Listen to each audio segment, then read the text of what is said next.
talking to Ryan Donato about this. I know you can't control the schedule, but at the same time, this has been kind of a crazy start. How do you balance being ready, being as fresh as possible, trying to get stuff done on quote-unquote off days?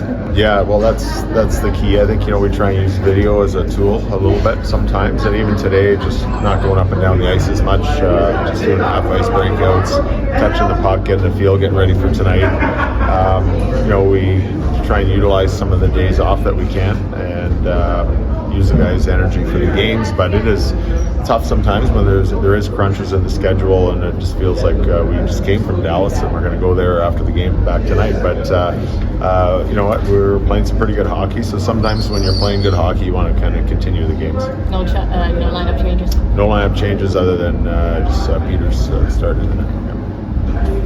You talked about getting back to the more aggressive penalty kill in Anaheim. Is it just kind of like psychologically instinct that they want to retreat in a 4-on-5 and just kind of have to keep emphasizing that no, we need to be more pressure?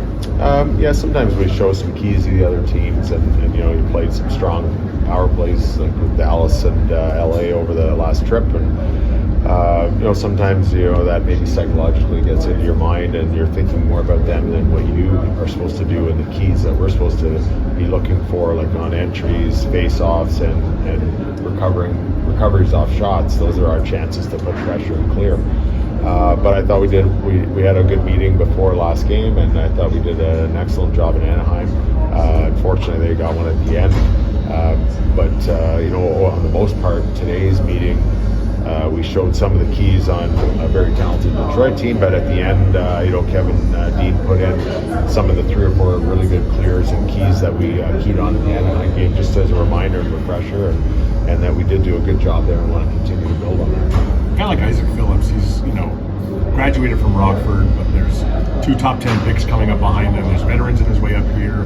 How do you get a guy to not put too much pressure on himself to perform every time he does get a chance? Yeah, I think you just have to look at it day by day, and his opportunity is right now, and doesn't have to worry about the future or the past. It's just right now. I think he's made the most of his last couple games. I think he's been physical. He's been moving the puck just simple and steady, and for these to join in the offensive rush, other than like a Hughes or a Makar in this league, really you want to be like a secondary wave, and that's exactly what Isaac did on his goal.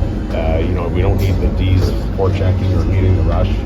Then they're always out of position and tired when they are back in their position. So that was a perfect style of game for a guy like Isaac to play, and I think that just gives him confidence to just continue to do that. And I think that's going to be the key is the consistency and trying to the longevity of playing like that.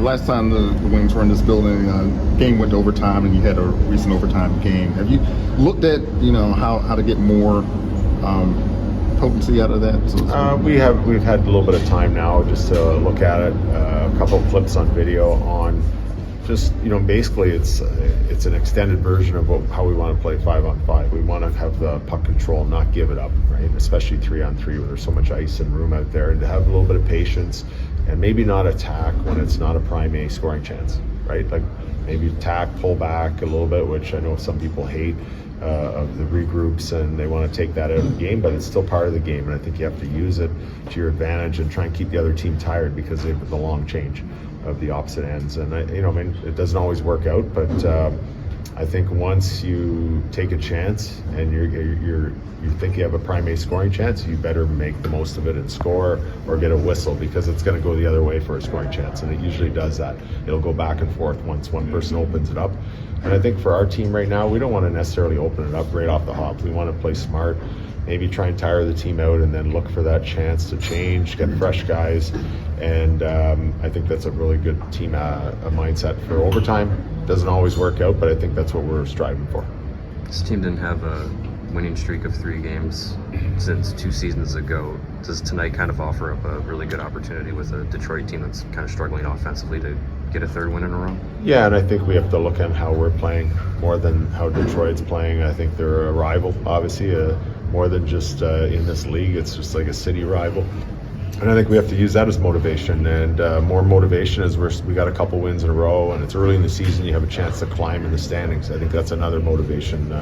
Seeker, we're only a point or two behind a few teams in our division, and I think that's really important right now. So, I think what we need to do is just to continue to play like we have been playing, and clean up a few areas as we go along and get stronger and stronger. And if a team comes in here struggling, we got to make sure we know that we got to get off to a good start here at home and start building on our atmosphere at home here. And it's a tough place to come in and play.